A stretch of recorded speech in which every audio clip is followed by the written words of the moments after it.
ఇక నారాయణపేట జిల్లా మాగనూరు జడ్పీ హైస్కూల్లో విద్యార్థుల ఫుడ్ పాయిజన్ ఘటన ఉమ్మడి మహబూబ్ నగర్ జిల్లాలో రాజకీయంగా ప్రకంపనలు సృష్టిస్తోంది. మక్తల్ మాజీ ఎమ్మెల్యే చిట్టెం రామ్మోహన్ రెడ్డి అనుచరులను అదుపులోకి తీసుకుని స్టేషన్కు తరలించారు. ఈ క్రమంలోనే అక్రమ అరెస్టులపై ఎమ్మెల్సీ కవిత ఎక్స్ వేదికగా స్పందించారు. చేసిన తప్పులకు ప్రజలు తిరగబడతారనే భయంతో ప్రభుత్వ పెద్దల్లో వణుకు పుడుతోందని ఆరోపించారు.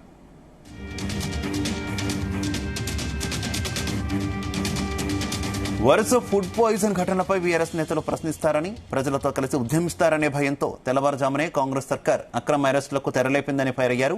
రాష్ట్రంలో కాంగ్రెస్ పాలన తెలంగాణ ఉద్యమం నాటి సమైక్య రాష్ట్ర ప్రభుత్వం అణచివేతలను తలపిస్తోందన్నారు. చిట్టెం రామ్మోహన్ రెడ్డి కార్యకర్తల ముందస్తు అరెస్టును తాను తీవ్రంగా ఖండిస్తున్నానని తెలిపారు. తెలంగాణ గడ్డ పోరాటాల పురిటిగడ్డ అని నినదించారు. అక్రమ అరెస్టులు, నిర్బంధాలతో ప్రజల తిరుగుబాటును అణచివేయాలని అనుకోవడం మూర్ఖత్వమని కవిత తెలిపారు. మరోవైపు ప్రజాప్రతినిధుల అక్రమ అరెస్టు దుర్మార్గమని మాజీ మంత్రి Harish Rao press note release చేశారు. బీఆర్ఎస్ నాయకుల ముందస్తు అరెస్టులను ఖండిస్తున్నామన్నారు.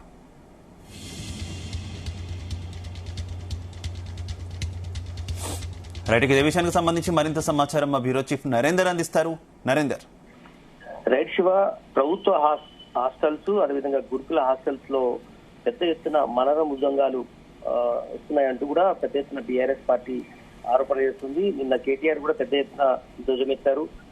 కాసేపటి క్రితమే ఎమ్మెల్సీ కవిత అదేవిధంగా హరీష్ రావు వీళ్ళందరూ కూడా ట్వీట్ చేస్తున్నటువంటి పరిస్థితి చూస్తున్నాం. ఇక్కడ మొన్న నిమ్స్ హాస్పిటల్లో విద్యార్థిని మృతి చెందడం, అంతకంటే ముందు కూడా ఈ 11 నెలల్లో దాదాపు 40 మందికి పైగా విద్యార్థులు చనిపోయారు. ఫుడ్ పాయిజన్ కావచ్చు, లేదంటే పాము కాటుతో కావచ్చు, వివిధ రకాల నిర్లక్ష్యం వల్ల, అంటే కేవలం ప్రభుత్వ నిర్లక్ష్యం వల్లనే ఈ పాపం మూటగట్టుకుంటూ కూడా పెద్ద ఎత్తున నిరసనలు వ్యక్తమవుతున్నాయి. దీనిలో భాగంగానే ఒక్కొక్కరుగా బీఆర్ఎస్ నేతలు ట్వీట్ చేయడం కానీ, ప్రెస్ నోట్ రిలీజ్ చేయడం కానీ జరుగుతోంది. అయితే ఇప్పుడు తాజాగా ఉమ్మడి మహబూబ్ నగర్ జిల్లాకు సంబంధించినటువంటి జిల్లా మక్తల్లో మాగనూరు ప్రభుత్వ ఉన్నత పాఠశాలలో మళ్లీ ఫుడ్ పాయిజన్ కేసు ఎప్పుడైతే నమోదైందో దీంతో 30 మందికి పైగా మళ్లీ హాస్పిటల్ కు తరలించినటువంటి ఉదంతం అనేది మొత్తం మళ్లీ రాష్ట్ర ప్రభుత్వాన్ని అలర్ట్ చేసినట్టయింది.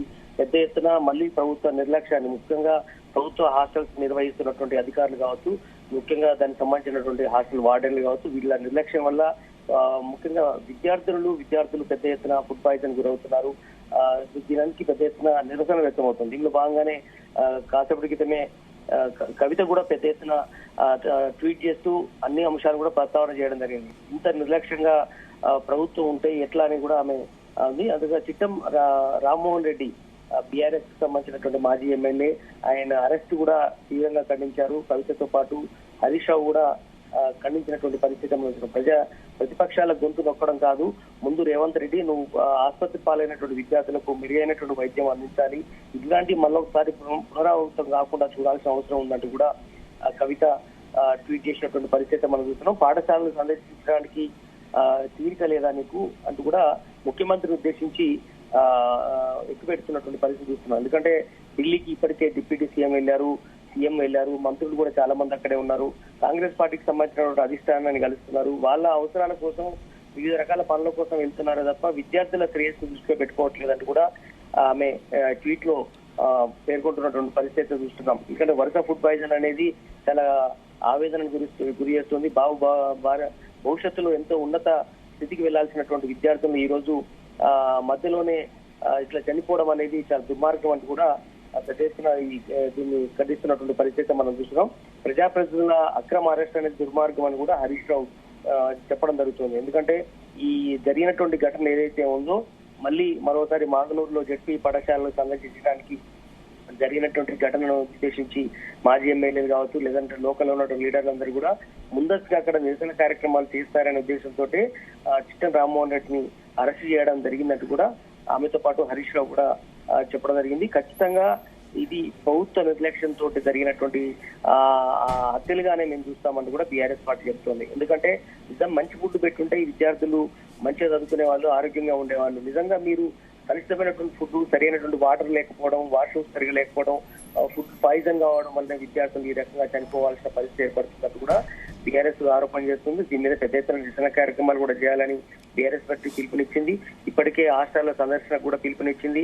ప్రభుత్వ గతంలో బీఆర్ఎస్ పార్టీ ఉన్నప్పుడు నరేందర్, ఈ మధ్య కాంగ్రెస్ ప్రభుత్వం తీసుకుంటున్నటువంటి నిర్ణయాలు, ముఖ్యంగా ఈ అరెస్టుల విషయంలో కొంత వివాదాస్పదం అవుతున్నటువంటి పరిస్థితి కనిపిస్తుంది కదా. మాజీ ఎమ్మెల్యేలు కావచ్చు, ఇతర విపక్షాలకు చెందినటువంటి నాయకులు కావచ్చు, ప్రస్తుతం ఈ ఎమ్మెల్యే అరెస్ట్ కావచ్చు, ఇవన్నీ ప్రభుత్వంకి చెడ్డ పేరు తీసుకొచ్చే రకంగానే కనిపిస్తున్నాయి. అనేక రకమైనటువంటి విమర్శలు కూడా వస్తున్నాయి. కొంత ప్రజల గొంతుకు నొక్కే ప్రయత్నం కాంగ్రెస్ చేస్తుంది అనేటటువంటి విమర్శలు కూడా పెరిగిపోతున్నాయి కదా. ఏమనుకోవాలి? ఖచ్చితంగా శివ, ఎందుకంటే ప్రస్తుతము 11 నెలలు పూర్తయింది కాంగ్రెస్ అధికారంలోకి వచ్చి రేవంత్ రెడ్డి ముఖ్యమంత్రి ఉన్నప్పుడు. ఆయన చేస్తున్నటువంటి 6 గ్యారంటీలకు సంబంధించిన దాంట్లో కొన్ని అమలైనవి, కొన్ని అమలు కాలేదు. అదే సమయంలో కొన్ని హామీలు కూడా ఇచ్చారు వేరే రకంగా, అవి కూడా అమలు కావట్లేదని కూడా బీఆర్ఎస్ పార్టీ చెప్తోంది. బీజేపీ కూడా అదే రకంగా చేస్తుంది. అయితే ప్రజెంట్ అలాంటి వాటిని ఎప్పుడు అమలు చేస్తారు, రైతుల సమస్యలను ఎప్పుడు తీరుస్తారంటూ కూడా బీఆర్ఎస్ పార్టీ కానీ మిగతా పార్టీలు ఆరోపణ చేస్తున్న నేపథ్యంలో దాన్ని పెద్ద ఎత్తున ఎక్కడికక్కడ అరెస్ట్ చేసే ప్రయత్నం జరుగుతున్నాయి. ముఖ్యంగా పోలీసులు పెద్ద ఎత్తున వాళ్ళు మోహరించే పరిస్థితి కనిపిస్తోంది. ఎక్కడికక్కడ వాళ్ళని అరెస్ట్ చేయడం అనేది బీఆర్ఎస్ పార్టీ తీవ్రంగా తప్పుపడుతుంది.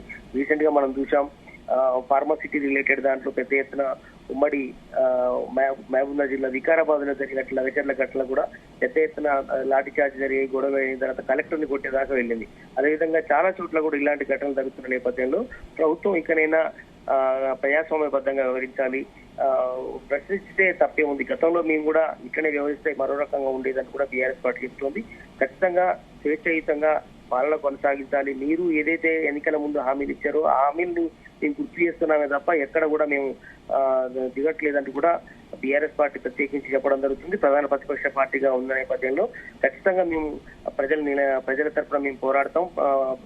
తప్పుదోవ పడితే ఖచ్చితంగా కూడా ముందుతో గుర్తుతామని కూడా వాళ్ళు పదే చెప్తున్న నేపథ్యంలో అదే స్థాయిలో ప్రభుత్వం కూడా తీవ్రంగా పరిగణిస్తోంది. ఎందుకంటే గత ప్రభుత్వాలు మీరు చేసింది ఎక్కడ ఉంది, మీరు ఇచ్చినటువంటి హామీలు నెరవేర్చలేదు కదా అని కూడా ఇప్పుడు కాంగ్రెస్ పార్టీ చెప్తుంది. కనుక దఫల వారీగా ఇంకా 4 ఏళ్లు పాలన ఉంది, దఫల వారీగా మేము చేసుకుంటూ వెళ్తాం తప్ప ఇప్పుడే అన్ని చేయమంటే ఎట్లాంటి కూడా కాంగ్రెస్ ప్రభుత్వం చెప్తుంది.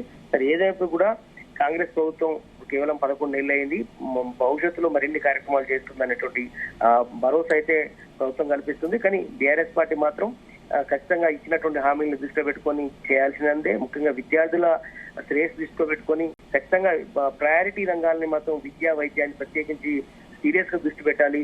ఏదైతే విద్యాశాఖ ఉందో, విద్యాశాఖ మంత్రి కూడా లేరు, అది సీఎం దగ్గరే ఉంది, అది కూడా వెంటనే డెవలప్ చేయాలి. ఇట్లా చాలా మంత్రి పోస్టులు కూడా ఇంకా పెండింగ్ లో ఉన్నాయి, వాటిని వెంటనే చేయాలి. సీఎం మీద ఒత్తిడి ఉంటుంది కాబట్టి ఖచ్చితంగా ఆయా శాఖల్ని వెంటనే భర్తీ చేయాలని కూడా చెప్తుంది. అదేవిధంగా ఉద్యోగాల ఖాళీలను భర్తీ చేయాలని చెప్తుంది. అదేవిధంగా విద్యార్థుల శ్రేయస్ దృష్టి పెట్టుకుని మంచి నాణ్యమైన ఫుడ్ పెట్టాలని బీఆర్ఎస్ పార్టీ చెప్తుంది. కనుక వీటి మీదనే మేము నిరసన చేస్తే మా గొంతు నొక్కే ప్రయత్నం చేస్తుంది బీఆర్ఎస్ కాంగ్రెస్ పార్టీ చేస్తున్నట్టు కూడా బీఆర్ఎస్ పదే చెప్పినటువంటి పరిస్థితి చూస్తున్నాం. గడిచిన కొంతకాలంగా హరీష్ రావు, కేటీఆర్ పెద్ద ఎత్తున నిరసన కార్యక్రమాలు చేస్తున్నారు. ఇప్పుడు కవిత కూడా బయటకు వచ్చింది. ఆమె కూడా వరుసగా విద్యార్థుల అంశంతో పాటు బయట ఇష్యూస్ మీద కూడా పెద్ద ఎత్తున పాల్గొంటుంది. కనుక కాంగ్రెస్ ప్రభుత్వాన్ని ఉక్కిరి బిక్కిరి చేసేటువంటి ప్రయత్నాలు అయితే చేస్తారు.